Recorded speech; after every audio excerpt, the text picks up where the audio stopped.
Hello everyone, my name is Billy Greene and I'm here to teach you about money in the banking system.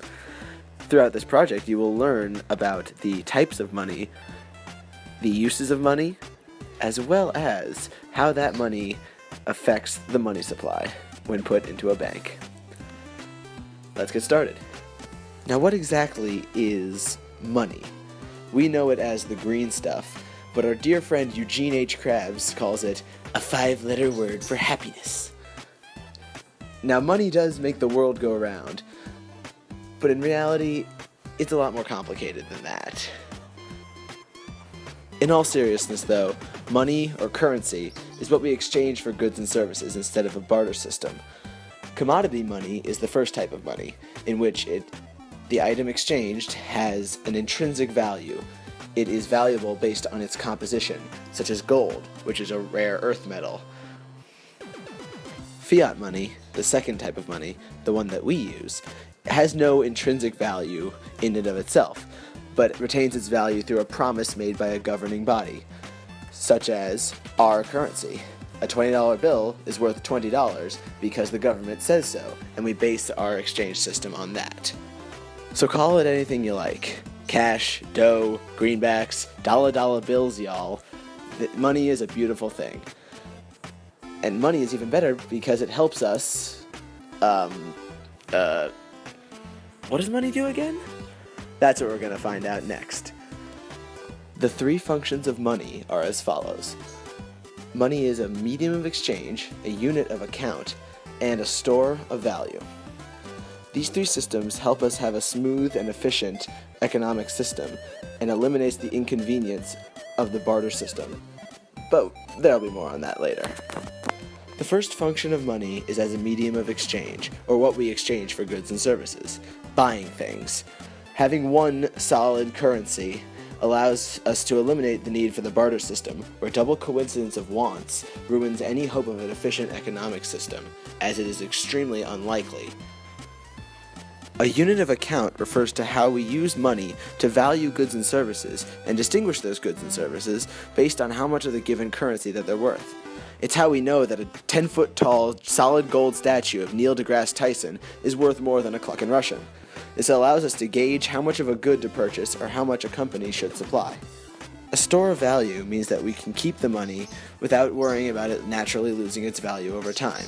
If we lock it up in a safe, it won't suddenly disappear or have no value just by nature of the time it's spent there.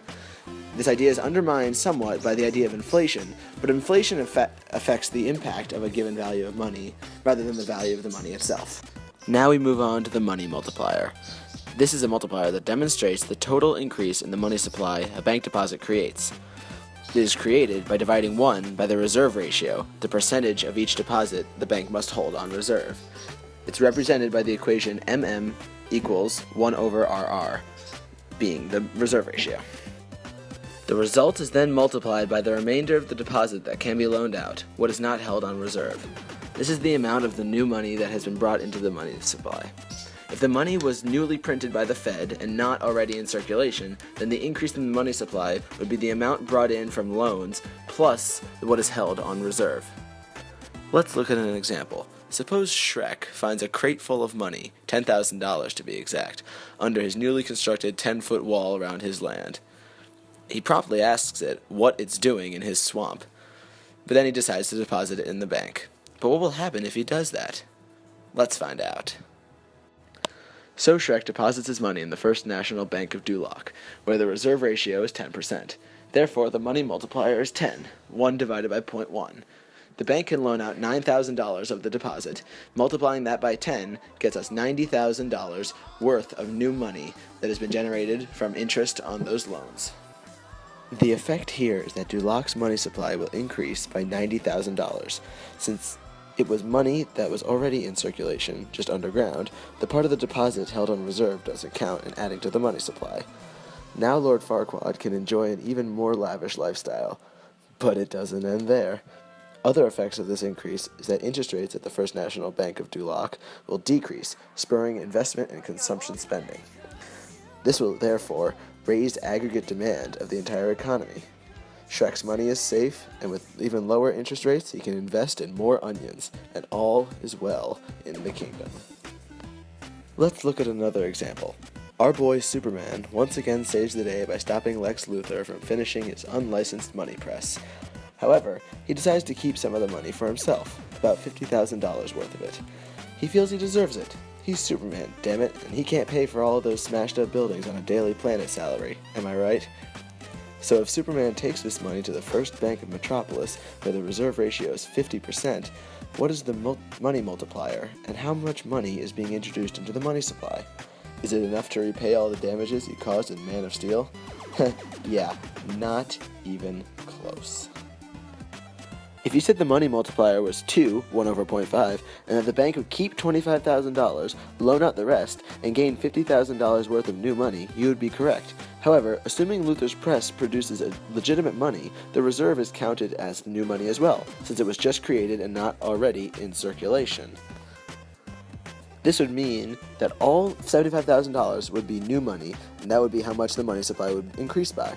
Just as before, the increase in money supply would cause interest rates to decrease, increasing consumer spending and investment spending, and therefore aggregate demand overall would increase. Thanks, buddy. Unless, of course, Metropolis is facing inflation. So hopefully now you all have a working understanding of money, what it's used for, what it is, and how it affects the money supply. I'd like to thank myself, of course, for doing all the work, Mr. Rosenzweig, the various superheroes who assisted me in this project, and all of you who sat through this. Best of luck on the AP. Later. Created using Powtoon.